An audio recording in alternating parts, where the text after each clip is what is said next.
God doesn't change his nature. The reason he doesn't want to be, he doesn't want to. Am I running away? Does anyone see me running away? So anyway, look, I think we should just end this here because he's just going to embarrass himself. He does that every time. He likes being embarrassed from his own Bible, because anyone keeps saying that God changes his nature after God made it very clear in Malachi 7:3, the verse that he doesn't want to read, yes, then you're only going against your own God. Okay? You are an antichrist if you don't believe the words of your God. So there you go. The reason they don't want to read these passages, which are difficult for them, yes, is because it's very clear that God doesn't change his nature. He doesn't become from immortal to one who dies by his own creation. He doesn't become from all-knowing to an ignorant man. So there you go.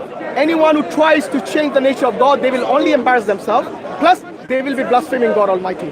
So save yourself from the hellfire and come to Islam, come back to Islam, revert to Islam, because he's a murtad, he told me. Yes, come back to Islam, you'll find the true belief and worship of God, the same God of Abraham, of Moses, of Jacob, of Jesus, and of Prophet Muhammad, peace be upon all of them. Okay? So I think with this we should, I think, probably end it. Jazak Allah Khair. Assalamu alaikum wa rahmatullahi wa barakatuh.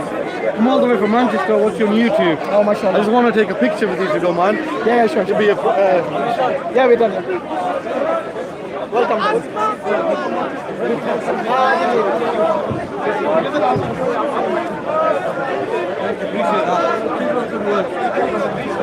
How you doing, brother? You alright? Assalamu alaikum.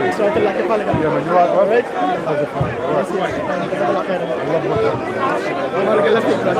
Allah keeps these certain people with the Dawah.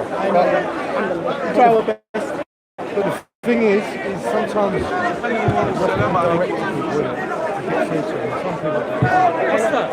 I try to be as balanced. No, forget about this. Then they start.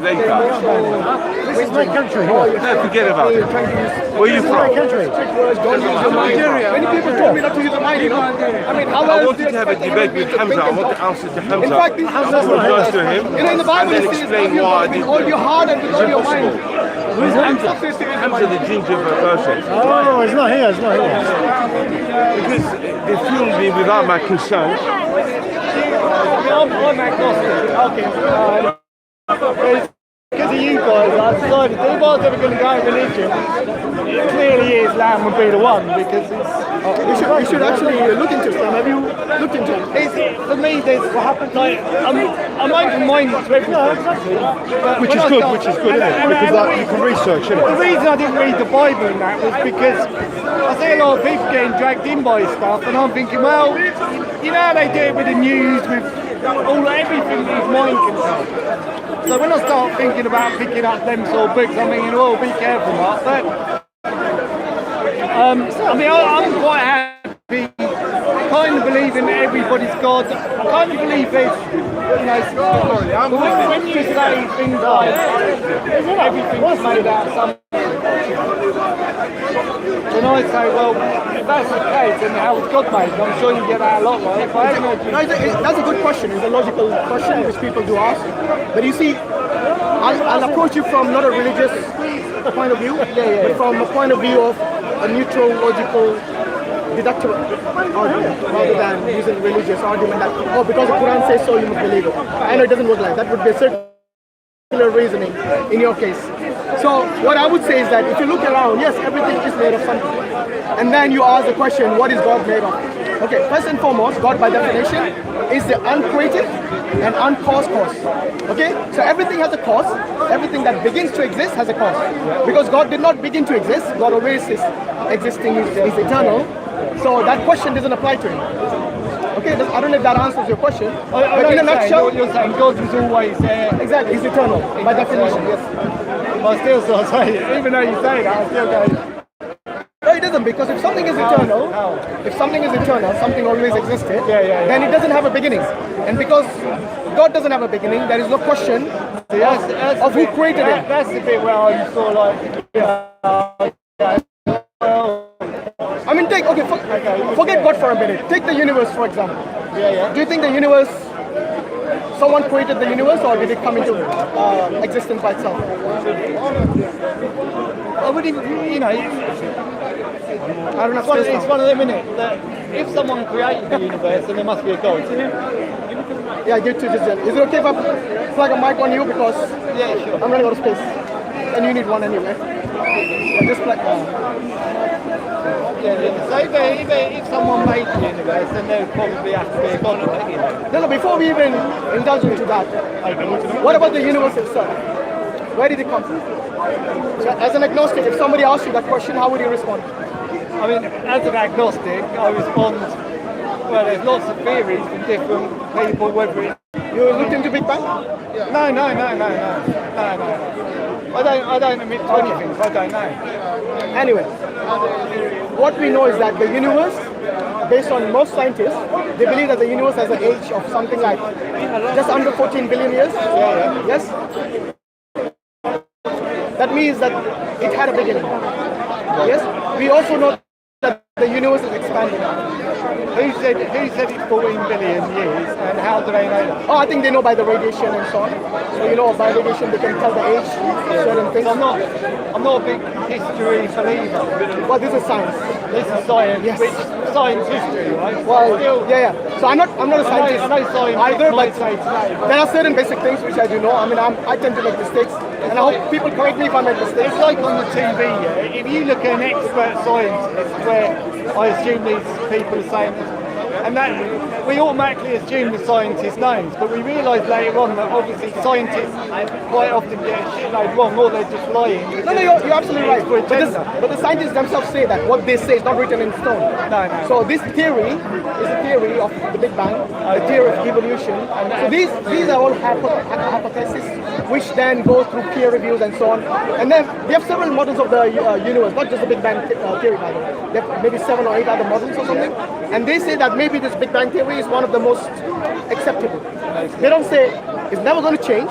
They don't say it's set in stone, okay?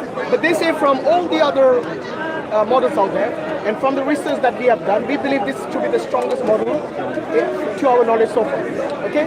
So they will tell you that the universe began to exist at some point, and it's expanding at present, yes? And they can tell that by the stars moving, distancing away from each other as time goes by. So they have all these observations by which they postulate these different theories. So science believe it goes infinite. They believe in infinity, don't they? Science. No, infinity is a concept. Yeah. So they use these terms infinity in mathematics just for ease of modulation. For understanding. Yes, it's to make certain formulas and models much more meaningful. So instead of them saying that, oh, it is eternal, which is more of a theological terminology, they say infinity. Infinity means they don't know what the last number. So if I ask you what is the last number, what is the greatest number, you'll say, well, numbers infinity. That's because numbers are abstract. Yes? Numbers will always carry on. Yeah. There'll always be another number. So the largest number and the smallest number both are infinite. Yes? Whether you go this direction or this direction with a 0 in the middle, you'll know that this is something which is infinite.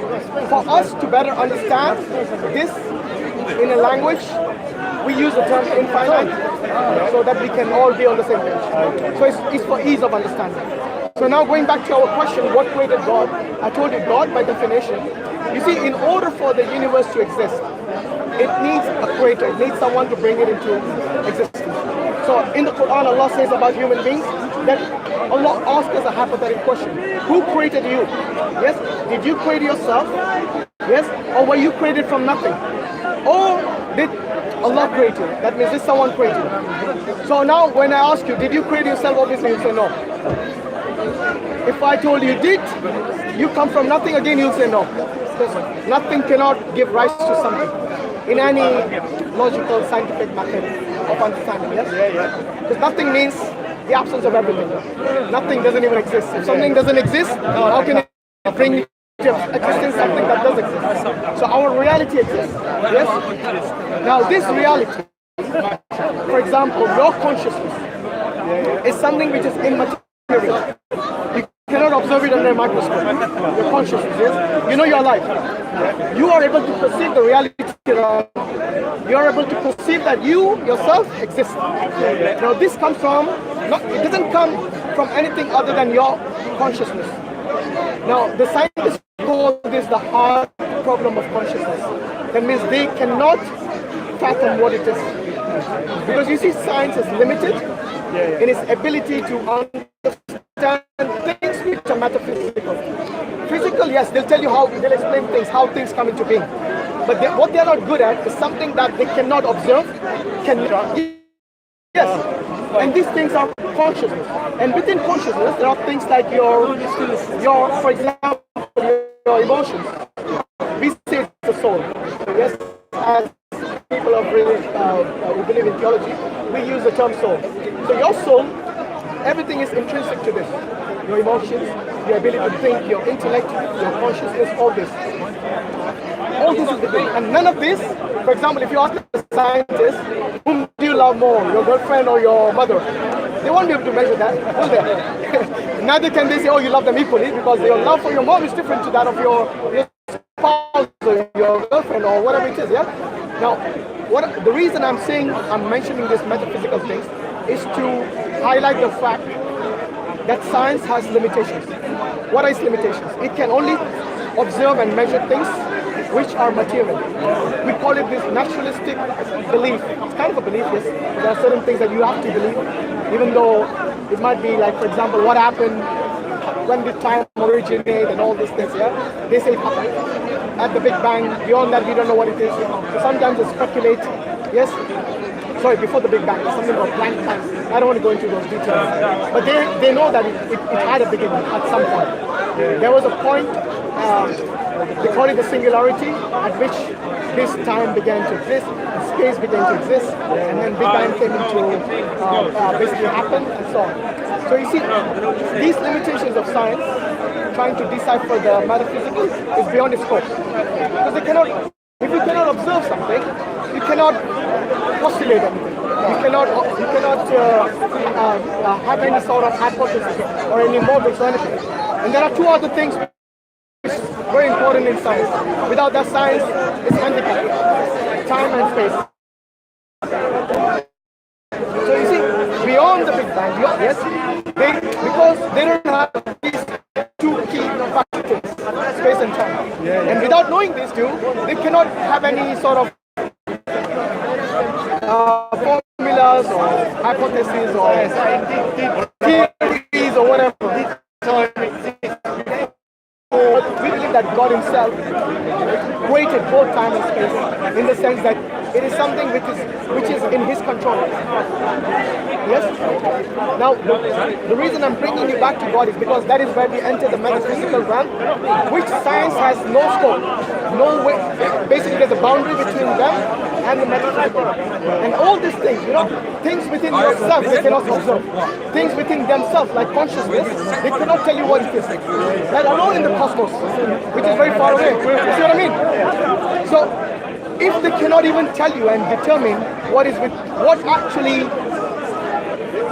the very factors, the very, tools that they use in order to understand and discover and invent things, their intellect, they don't know where that came from. They don't know where it is from. You see what I mean? Yeah. So we go back, they will have to somehow concede that they don't know, or they'll have to now go into a realm and scope which is beyond their, their boundaries. They'll have to do that in order to understand it. You see, in order for one to recognize a consciousness, you need to have consciousness in the first place. You see what I mean? That's why it's such a hard problem for them, because they cannot even fathom the thing which tells them that they exist and this reality exists. You see, it is not your mind, it is not the flesh of your brain, yes, or the neurons within that, which are all material, by the way. It is what is beyond that even. It is your very self that keeps you alive, that keeps you ticking, which keeps your intellect and your thoughts intact, your ability to even dream when you're sleeping. Yes? You might be in very deep sleep, but you're still is functioning. You see what I mean? All these things are, like I said, beyond the scope. So now we come to God. So God Almighty, like I said, everything, not God Almighty, the universe, anything that begins to exist must have a cause. So you know the principle of cause and effect? that doesn't apply to God Almighty. Because God, by definition, is eternal. He's uncreated, uncaused. He's intelligent, obviously, because what we see around us is of intelligent design. Yes, everything that you see has a purpose. From a mosquito to the greatest galaxies. Super intelligent. Absolutely, yes. And you see everything is more or less, it's not in chaos, it's in harmony. If you look at the cosmos, or if you look at the smallest atom, yes, you see the similarity between the solar system and the atoms. Yes, so you got the nucleus and the electrons and the neutrons rotating around it. Look at the sun and the planets rotating. So you got the what do you say? Something which is macro, like the atom, and something that is macro, which is very big and large, like the solar system, and even beyond that. So if you look at the solar system, and you look at the galaxies, which has hundreds and thousands of solar systems, and you look at the galaxy, which has hundreds and thousands of stars, yes, and there are hundreds and thousands of galaxies out there, and some stars are tens of thousands times bigger than the sun itself. I mean, it's mind-boggling, you know? Where did all this come from? No one in their right mind should admit that it came from nothing. Because it's impossible, inconceivable for all this to come from nothing. Sorry, can you explain? Sorry, you said it came from nothing. Yeah. Can you explain what nothing is? I never said it came from nothing. You just said it came No, I didn't. I said it came, I said came from nothing. It was a question. Do you Okay, so what was before? wait. Well, yeah, that's Before you misinterpret what I said anyone who says that it came from nothing should really think again. Okay? So what was before the universe? Like I said, if you want to talk, come in front, please. Don't shout in my ear. Universe, sorry. What's that? What was before the universe? What was before the universe? Okay. Do you believe in God? No, ask your question. You're asking a I need to know. question. I need to know from which angle you're coming. I don't wish to answer that. Ask Okay, your I want to question. talk to him if you don't want to answer my question. If you So can't going back answer to that question, wow, you won. you're running away. You won. Get a trophy from there. You're running You're away. gone. Okay, so now basically at least you were answering my questions. It was a fair discussion, a dialogue. Okay. We already discussed what you discussed. Go and watch it on the channel. Not to you. I watched it. running away. Do you see me running away? You're not running away from the What question. language are we speaking? No, from the question. You're running away from the question. What is nothing? I don't want to talk to you. Explain it. Anyway, you seem like an arrogant person. Okay. Have I answered your question already? The Oh, now biggest you're. question. The biggest question is there a God? So the first biggest question. Like I said, I don't want to Tell him. let me go back to you because I want to finish the discussion with you. Okay, so with regards to guys, please. With regards to what he's asking, we have already discussed. Do you agree? So if he wants to go and watch the channels, it's up to him. Now, what I want to ask you is that if all the universe, which has a purpose, which has a meaning, yes, if it came into existence, and we know it didn't come from nothing, where did it come from? That's the question. Because everything that begins to exist has a cause. Cause, what you see, the universe is an effect. So what was the cause that caused this? That's got to have a cause. So this is the thing I don't know. You don't know. I know you're going to say, well, it's got to go upstairs. No, that's fine. In fact, to say I don't know is humble. I don't disagree with you. You know, I don't really agree with science. I don't believe in the Big Bang. Why not? Just for the thing to go bang and then all of a sudden life to appear.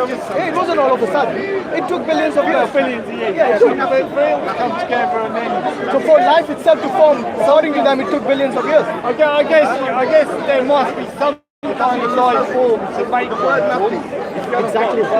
That is why we come into intelligent design. You see, there must be someone who has designed all this, who has planned all this, and who is sustaining all of this existence. I definitely believe that someone, think about it, 100% more likely. Okay, look, if you don't want to call that being God, you can call it intelligent design if you want. That's fine with me. And also, even if I went over to kind of religious where I saw faith of God, I wouldn't be a religion. By the way, just because you use the term religion, it doesn't mean we discount science. Because many of the things that I just told you are basically from the scientific background, Like for example, the principle of cause and effect is a very scientific method.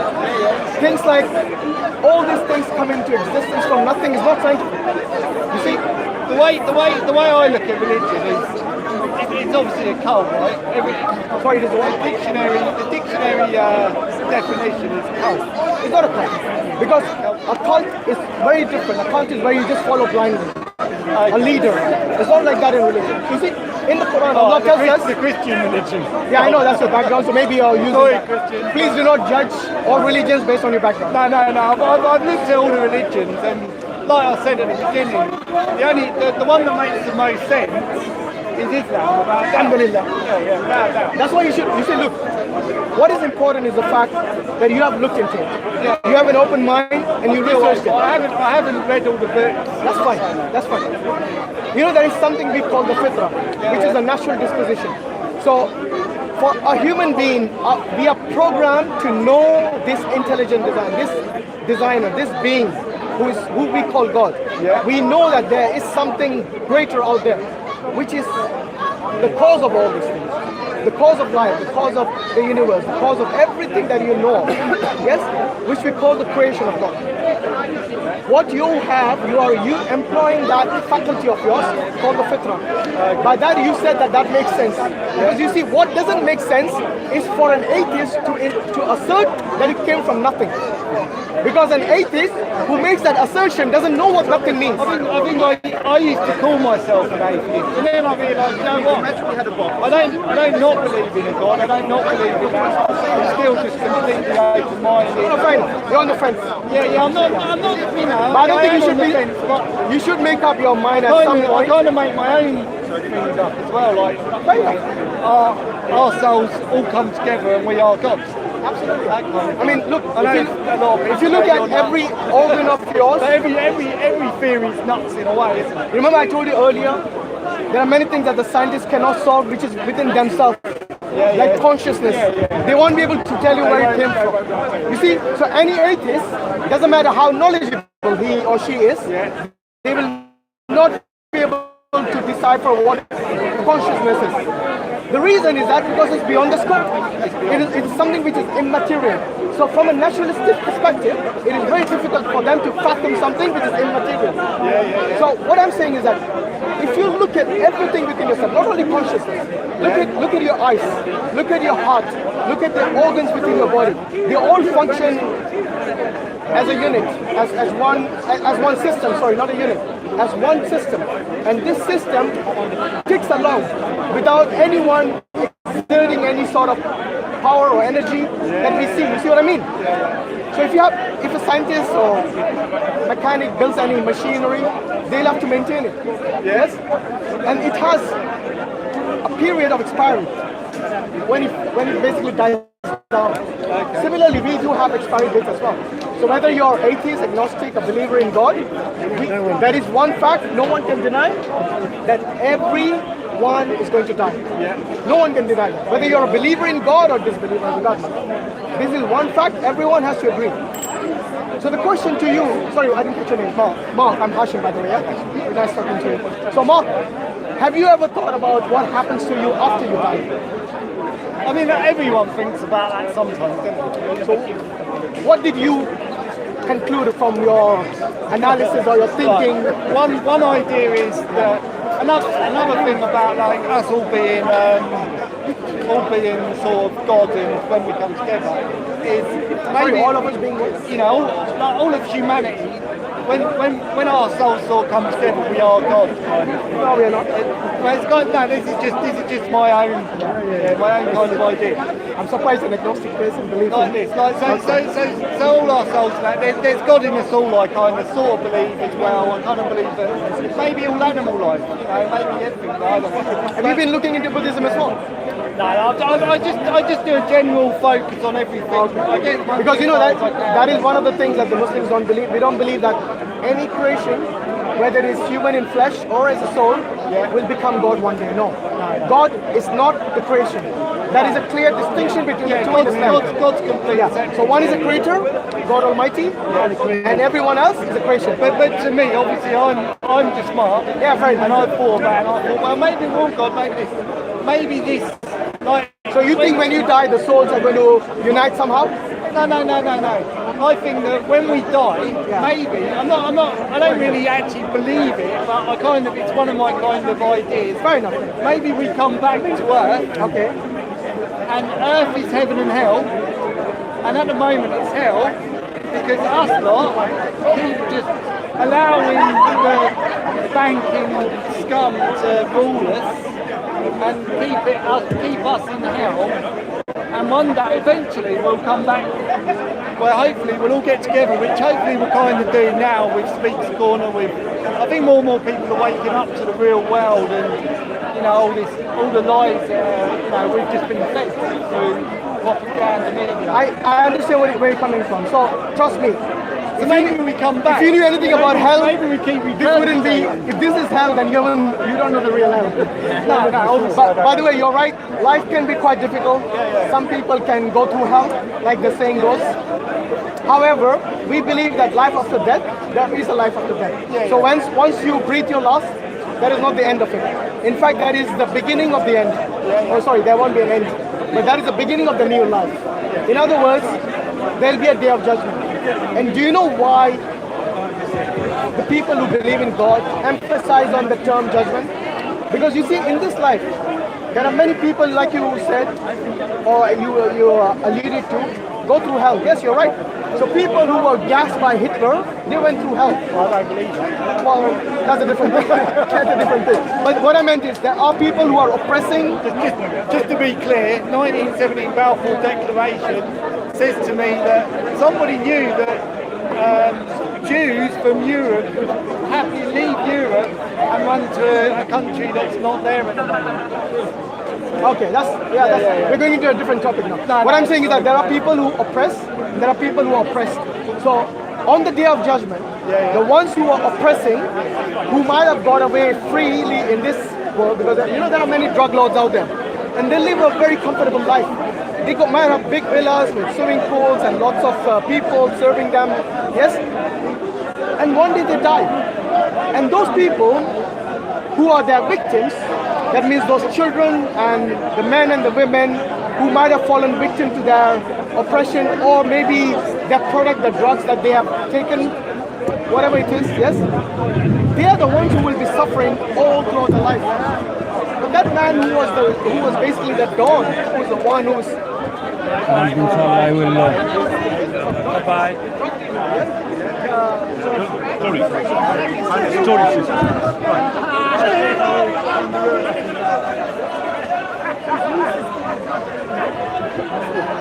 So we have to understand, brothers, we have to love our deen more than anything else.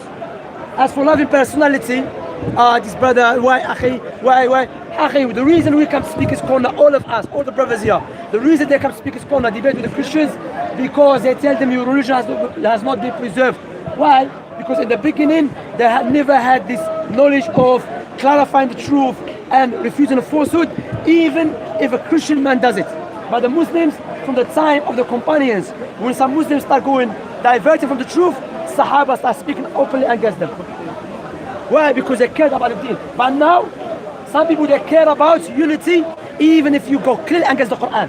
Even if you make up things about Quran, no, akhi, don't speak against the brother, because why? Unity. May Allah's curse be upon the unity. Unity is upon the truth. Yes, we call to unity, but upon what? Upon the truth. No, you have false unity.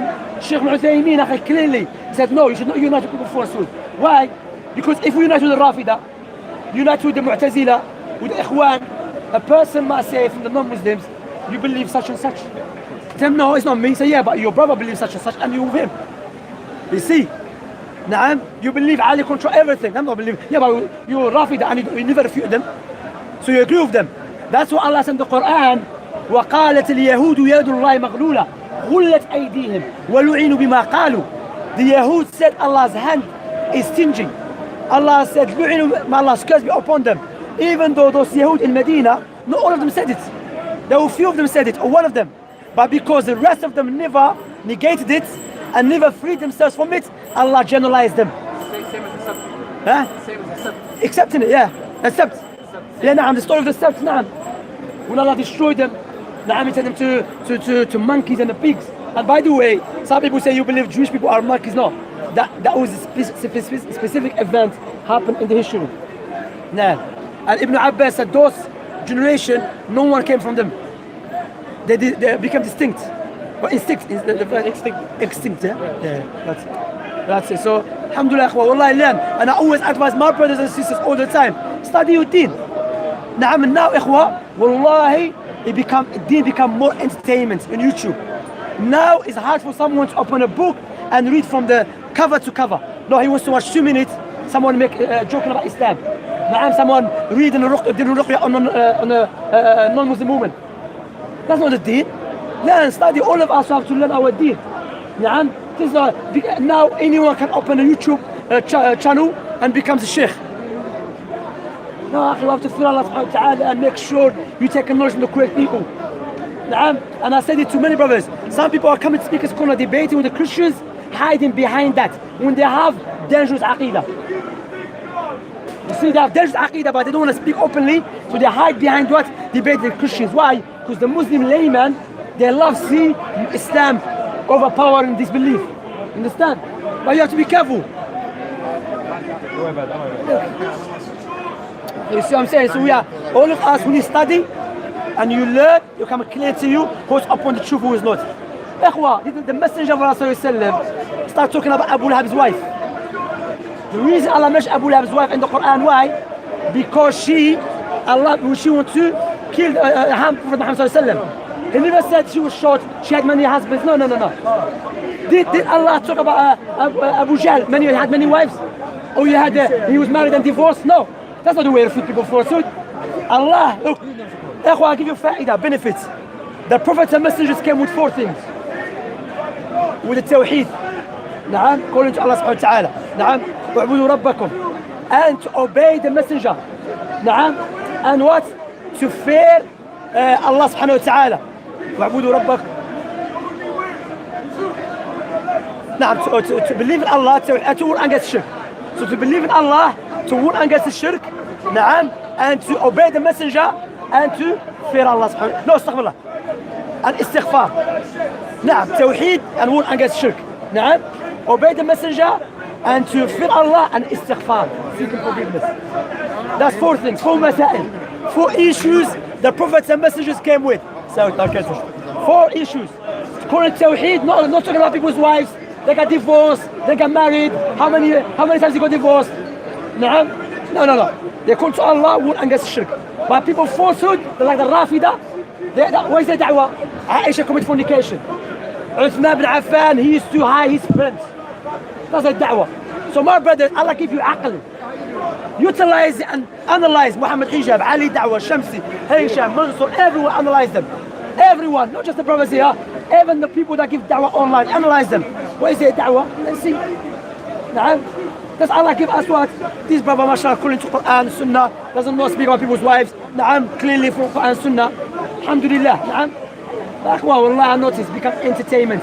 Online is, Akhi, how on the earth Hasanat and Abdullah, they have over 1 million followers? Tell me, please. Somebody tell me, explain that to me. What happens to Muslim Ummah? How are you following someone flirting with his wife online? How are you following someone like that? How? To know what? The situation the Ummah is in. لا يغير الله ما بقوم ايش حتى يغيروا ما بأنفسهم. Allah will never change set of people until they change themselves. So Akhwa, he has 1,000 followers, he has 2 billion followers. No, akhi. This couple, they had over 1 million followers. What they were doing? Playing around, lying, deceiving the Muslims. That's why, alhamdulillah, from day one, I told the brothers, not anyone open a YouTube channel, you start listening to him. I say, no, Shamsi trying to split the Ummah. No, I'm not trying. I'm trying to unite the Ummah upon the haqq. Radiya man radiya wa sakhita man sakhit. If you want to be happy, alhamdulillah. If you're not happy, then you know Allah is happy with us. We're not seeking no one's pleasure. Shaykh Uthaymin mentioned, he said there are some scholars, so-called scholars, like singers. You know, singer, when he goes to the stage, what does he say? Oh, people, what do you want me to sing? Please them. Yeah, to please them. So some student of knowledge or du'at online, he doesn't want to speak the truth. He wants to tell what the people want to hear. What they like to hear. Na'am. Oh, no, I'm not going to talk about shirk. Why? Because maybe some people out there, they are what? They are Dubendi, or they are Naqshbandi, or they are Sufi. They're not going to listen to me anymore. No, I speak the truth. And I clarify that, look, when I'm speaking about this misguidance, I'm not saying every person is going to go to hellfire, but because Allah love goodness for the Muslims, then that's why I'm speaking about the truth. What's that? What's going on? No, nothing. How would you address the issue then? You mentioned like a Muslim problem. Yeah. There's a general Muslim problem, not like he's a Sufi, he's a Salafi. How would you address that? And there's a general Muslim, like what would be the ruling on that? And the rule is to look too. If there's a problem amongst the Muslims, like for example, not openly, then you address it privately. Yeah? But if someone starts going openly, calling to misguidance, clearly go against the Quran and the Sunnah, then you have to speak about it openly. Say, for example, Islamophobia happening. This is circumstances we need a unity for Muslims to address the problem, like a general problem, not something that's about Aqidah or about fiqh issues, just as a community and a general, that's a scholarly kind of thing. Yeah, like for example, now imagine all the Muslims here, a Muslim go, Allah forbid, like, to a Muslim. Imagine Muslim go stab someone. All of us, we can listen, take him aside, well, listen, we have to do this. There's no unity here. Just coming together to resolve a problem. Stop them, they do like to come, bring their like the brother Mansour, Hashim, big brothers, and say, look, come on, come. Let's put these young brothers, advise them, stay away from this and that. Couple of minutes. But say in that circle, you got people that different on different activities. They will term themselves as general umbrella as Muslims. If you know what I mean. They have like what? So for example, I don't know, that person's over there, he's a Brelvi. Yeah. But he's not, he's a Brelvi, this person is on Salafiyah, this person is on Diabandi, but there's a Muslim issue to address, then how would that, in your view, how would that be addressed? I don't know which you have to specific. Like for example, what happened in New Zealand? Yeah, New Zealand, the brothers from Birmingham, Spubs, they send the brothers to New Zealand to have the Muslims there. And they were helping them. But I don't have to cooperate with the Rafidi to have Muslims. I don't have to do that. I just go have the Muslims, I bring them food, money, and that's it. Because some people, they think you have to cooperate with everyone to do something. No, you don't have to. Like now, if there's a Muslim house, my love forbid, burned, they need help. I don't have to call Rafidi, everyone come and give money. You don't go give money. Maybe I put it on YouTube or Twitter to encourage other Muslims. Or they want to build a house and there is a Maturidi there, Shi'i there. We build the house. So it's no problem.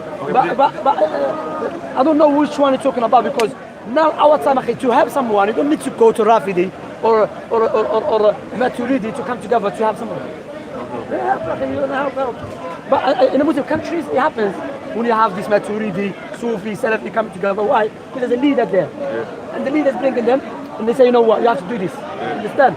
But without, it has nothing to do with the deen. It's a dunya issue. It doesn't think, in a dunya issue, then is there permissibility for... Yeah, but you have to tell me which one, which specific situation. Like, for example... I don't know personally, I'm just saying, like, I'm not against your agenda. I understand that, but I'm just saying, in that thinking spectrum, would there for example, oppression. Okay. There, in our area, there's Sufi, there's Shia, there's Salafi. Some people are oppressing people. Then we come and say, listen, anyone's been oppressed, we can help him. Okay. You can do that. Say, you know what? If you see someone oppressed, call us, all of us to go together and we stop him. Okay, but in all of us, so imagine now you got someone... Yeah, you have Shi'i, Sufi, Maturidi, Naqshbandi. You come in, listen, we are from this area and we don't want to cause trouble. For example, in the area, people are selling drugs. So we say, listen, I'm saying it's not condition to go group, but for the sake of argument. You bring, say, listen, this is our area, okay? Don't cause harm here. Okay. Keep it moving, but with the condition you still refute the aqidah. Okay. Yeah. Like Allah's Messenger sallallahu he refute the Yahud, but he still refute the aqidah. Okay. Yeah. Like so, that's my point was. My point, okay, sometimes out of necessity, extreme necessity, and bad extreme necessity. You don't have that knowledge, so you want to bring someone to teach the people. But for the same argument, you have to show the aqidah, this man's aqidah is rafi. Be aware. But you keep silent. No, the reason why I say this is because some people, they'll be on certain on a certain group and they say, okay, I'm not going to help this person because he does fraud or etc. No, you have, regardless, anyone, you have, if, imagine I'm in the area and there's a Shia guy or Christian, non-Muslim, his house in a fire. I go help him, it's my wadeen. You know, it's my wadeen, it's my wadeen, Christian or, if you have the Christian and a Jewish and an atheist, من باب الأولى Muslim, his house being burned. So you have him, and imagine they say, listen, let us put money together. You put £10, Shia put £10, Raf, Naqshbandi £20, I put £50, no problem. And you buy him. I agree with your point. Yeah. Quran and Sunnah, but I think the problem with people, They misunderstand. they stick to Quran and Sunnah, but then they say, What okay. people misunderstand, there's a difference between uniting in da'wah and coexistence. We coexist. Now imagine me and you, we see like a Shia guy, he got run over by a car. Well, you're not saying, no, he's Shia, leave him. But I think that's the problem, this is the negative image of it. No, alhamdulillah, we help, akhi. If I see an atheist, you help him, akhi. Christian, you help him. If someone be oppressed, like, now imagine in the park, someone like a Christian come to us, say, listen, I've been oppressed by your Muslim brother. Say, no, come, we need to help him, man. We help the Madloom, akhi. And that's how Allah will give us victory. Victory. That's how we'll be victorious. But I'm talking about da'wah. Because if I promote now, imagine people trust Shamsi, okay? Then I bring someone who's Ash'ari in Aqidah. I promote him without clarifying the truth. Then, when the people, when you watch YouTube, sometimes they recommend another video for you. Imagine they recommending the same guy when he's calling to his Aqidah. People thinking, yeah, he's good brother, Shamsi was with him. Yeah, you clarify. Okay, this extremist thing, because no one knows how to refute this. I'm bringing him in. However, this man has been saying Aqidah, this and that. Imam Ahmad ibn Hanbal rahimahullah, wa Sufyan al-Thawri, and likewise Ibn Ma'in, Ali ibn al-Madini. They lived around Baghdad, they lived in the Muslim countries, and there were Christians there, there were Jews there, and they still refute some Muslims, these guys Muslims, openly.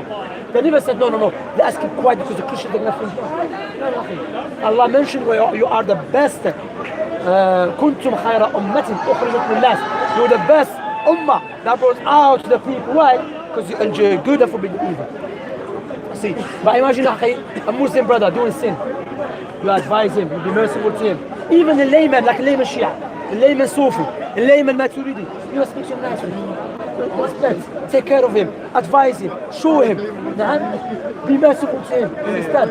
But if he insists, when you say advise him, doesn't mean advise him just one, no, twice, 3 times, depends. 5 times, 10 times, 20, try your best, try, you understand? So, people lie against us, they make it seem, if someone is not with us, go away, you are going to go to Jahannam tomorrow.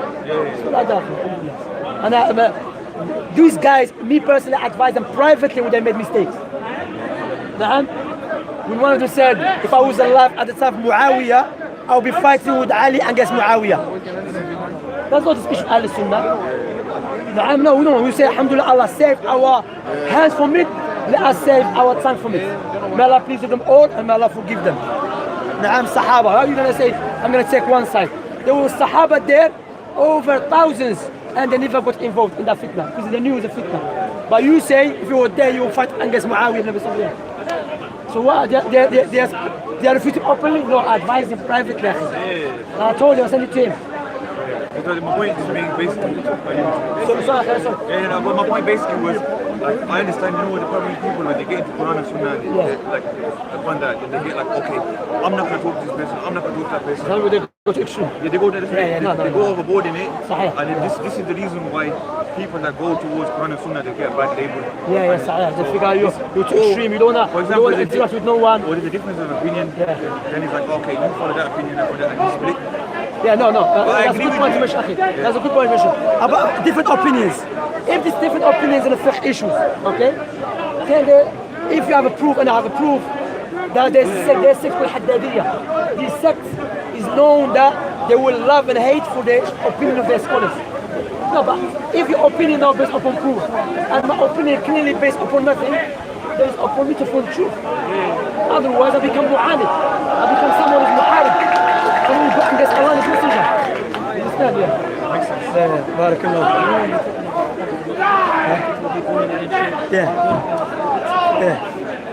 سورة هود سورة سورة نوح يعبدوا الله واتقوا واطيعون. That is سورة نوح as well. So this verse shows about the Prophet came with the Tawheed, with or the obedience of the Messenger, and with the fear of Allah, taqwa of Allah. And taqwa of Allah was mean, even the translation of taqwa of Allah, fear. Taqwa of Allah mean you do the obligations and stay away from prohibitions. And what? Istighfar.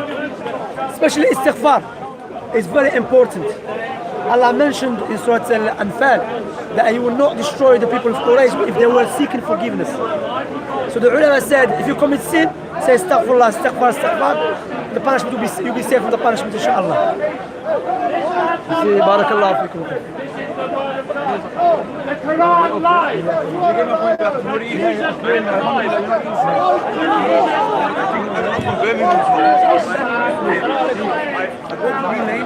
And also prayed by three. But the problem is, these people, all of the things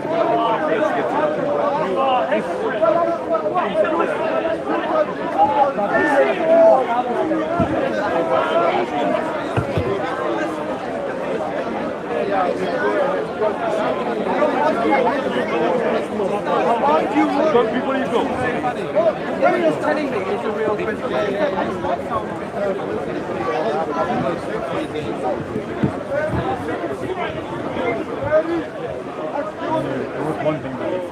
Mary was to her baby or God.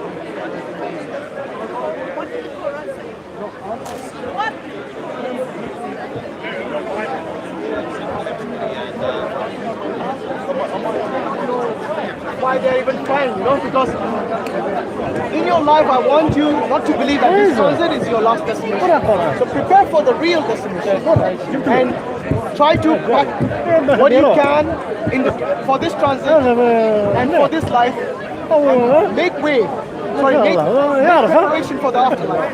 So inshallah, I hope that you look into Islam more seriously, use your time, because you see, everything that Islam has prohibited, like drugs, alcohol, womenizing, all this is bad for the individual and the society. Yes? If you look at the life of many people who have been destroyed, many of the divorces that take place, either it's because of alcohol or drug related.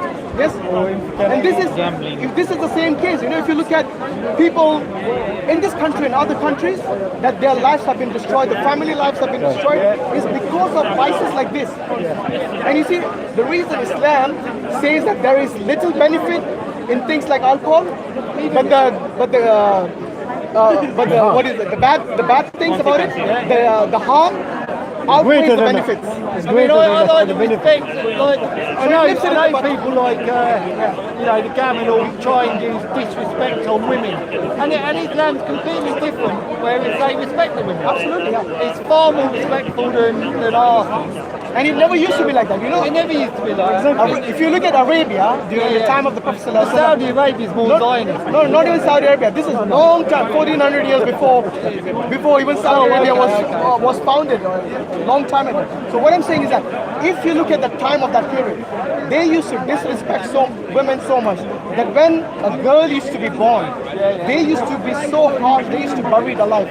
Yes, which to us is something we cannot even fathom and think about. By the way, it does happen today in the 21st century. You heard of abortion? If the reason, this is one thing that the liberal secular media will not show you on television. What happens during the process of abortion? You know why they don't want to show you? Because they don't want the people to face the facts about abortion, that in the 21st century, when we believe that we are at the peak of civilization. By the way, this is a copy of the Quran as a free gift for you. So inshallah, look into it. Yes, say thank you to the brothers. Yes, who have given you. Allah reward them all. And brothers and sisters, please make dua for Brother Mark, that Allah give him guidance and hidayah, inshallah. Yeah, so going back to the topic on abortion. So this is one thing they will not show you on TV. You know why? Because they literally pluck the baby limb by limb. Because I think it's up to, I don't know how many weeks they're allowed to have abortion. But it is it is a period when the baby is fully formed. In the sense, sorry, when I say fully formed, it means you can actually identify the limbs of the child. Yes, so the hands and the legs and the movement. Yes, you know why the mother calls it a baby? Because that's what it is. But what they say it's a fetus. They call it some other name, so they do not get emotional about it. And they say we aborted the fetus. They once said we killed the baby. Obviously saying that would be murder. It's like kind of saying we murdered the child. But you see, it's no different to that. Burying a child alive, even though it is after being given birth, yes, it's no different to abortion in a way. Because you are eliminating and destroying a potential life. You know how many abortions take place in a year in this country? Yes. A million. Something like 200,000 abortions a year. Yes? And that is what do you say, a conservative figure. And now in America, they're allowing it to go to pretty much full term now, aren't they? And you can still abort. It's horrendous, you know, it's something. So what I'm saying is that during the time of the Prophet ﷺ, he is the one who stopped this practice of killing a female child. And he, not only that, he raised the status of women to a standard which was unknown before. You see, before the woman was a property.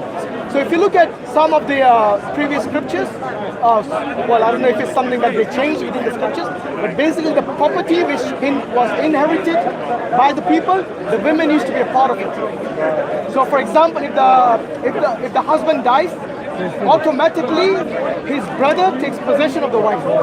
Yes? And she has got no say in it. So the children and the woman become his property now. Islam raised the standard of the woman to a level which was unknown before. For example, the Prophet Muhammad ﷺ was approached by one of the companions and he asked him, what is my right towards my parents? Whom should I be more close to? Yes? And he said, yeah, you heard of this, yeah? So the Prophet ﷺ told him, your mother. And then he asked, who next? And what he said again? And then your mother. Exactly. And then the third time, your mother. And the fourth time? And then it was your father. Absolutely. You know the hadith much better. I see you've been watching YouTube videos. Alhamdulillah. So you see, the mother's status is 3 times more than the father. So if you had like 100%, what do you say, obedience, not only obedience, but being close to and being near to, yes, you should be given 75% of your respect and your obedience to mother and 25% to your father. That doesn't mean you disrespect your father, but in terms of your status, of whom you should be closer to, is your mother. You see, this was unknown before, unheard of. So in Islam, the woman has been raised in standard. And the other thing is that the woman has a right to give divorce in Islam. I don't know if you knew this, but in Christianity, even today in the 21st century, she's not allowed by faith. If you follow the Christian faith, you're not allowed to. Exactly. If you follow the Bible. So if you look at Matthew 5:32, Jesus clearly says that anyone who divorces his wife other than for the sake of adultery, yes, that means if she has cheated on him, only then you can legally give her divorce. For any other reason, for any other excuse. For example, he might be abusing her, beating her black and blue, she cannot get divorced. Unless and until she wants to get the label as an adulteress. You see, that is an injustice to a woman who's getting abused. In Islam, we have something called khula, which is basically the female instigated divorce. So she can legally get divorced from an abusive husband or a husband who doesn't take care of her and children, doesn't provide for them because it is the responsibility of the husband. So even if the woman is earning a lot of money, this is basically where the kind of Sharia comes into Britain, where it's used within the mosques as a kind of guidance. Absolutely. And people in like the gammon, like Tommy, always start to, as soon as they hear Sharia, You have to understand what Sharia means. But he doesn't it understand. means law, doesn't it? I'm not, I tried to explain to him about, a country makes laws, so what Sharia are you talking about? by the way, what I just told you, all this, the divorce, not to bury your children, not to kill them unnecessarily by abortion, all this is part of Sharia. But guys like Toby Robinson and other hate preachers out there, what they do is they try to point to Sharia as being cutting off the hands, chopping off the head. You know, this is like maybe 0.01% of the Sharia. It is a fraction. So these laws for real hard crimes to stop people. absolutely. So respecting your neighbor and doing what you do and respecting your brothers, yes, giving charity, all this is part of Sharia. Can I give you another thing on Tommy Robinson? Another actual fact. The reason he walked from the EDL, they can hear me, can't they? Yes, yes. Yeah, the reason he walked from the EDL, the actual real reason he left the EDL was because his school-time, long-term best friend and EDL right-hand man on the 27th of September 2013 got arrested for paedophilia. Who's this? His best mate, Lee McMillan. Leigh, if anyone wants to check it out. If you look at mainstream media, I exposed that personally. And then mainstream media changed published dates to 2018 from 2014 and conviction dates to 2016 from 2000 to try and hide it. He was convicted February 2014, 14 February 2014, he got 17 years. Leigh McMillan, so if anyone's in any doubt about Yes, all of these guys have a criminal background. oh, yeah, their records. I mean, Danny Tomo, he was he got a very light sentence for attempted kidnap where 3 went with knives, broke into the one guy's house, had him, but he managed to escape. I don't know if you heard of that guy in Australia. His name is Yemeni. Yemeni, yeah. He recently pleaded guilty to throwing a chopping board at the forehead of his ex. You can see it in his eyes there. So. There you go. So you see all these guys who say that the Muslims are the one. He done with him, didn't he? Ali did, yeah. So all these people who say that Islam is the one preaching violence, they all are the ones guilty of it. Oh, absolutely. And they got convicted by the courts, their own courts. They come. And guess what? Tommy Robinson at the end says he doesn't trust the UK government. And then they tell everyone, they're telling all Muslims, the law of the land, but we break them all. Absolutely. It's like blood. That shows the hypocrisy. But anyway, Mark, thank you very much for your time. Really appreciate it. Inshallah, you'll read the Quran and maybe if you have questions, you can come and ask us. I'm going to grab a coffee and that, and then I'll come and listen to some more of you guys. Inshallah. Thank you. Maybe you should buy him a coffee, yeah? No, it's not. I'll pay him a coffee. Come on, it's from us. Jazak Allah Khair. Assalamu alaikum wa rahmatullahi wa barakatuh.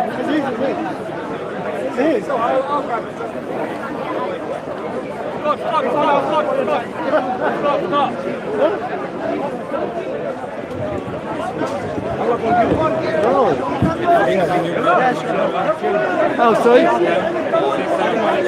Oh, I don't know. I'm not very good in front of a camera, but I'm trying to get a little bit of a lot of knowledge to myself. I've been doing truthing for 10 years, so I can tell you all about the shields. Facebook's shutting me down big time now, so I'm coming down to here to actually go and talk to people face to face. Thank you. Where are you from? Amman. Oh, you came all the way,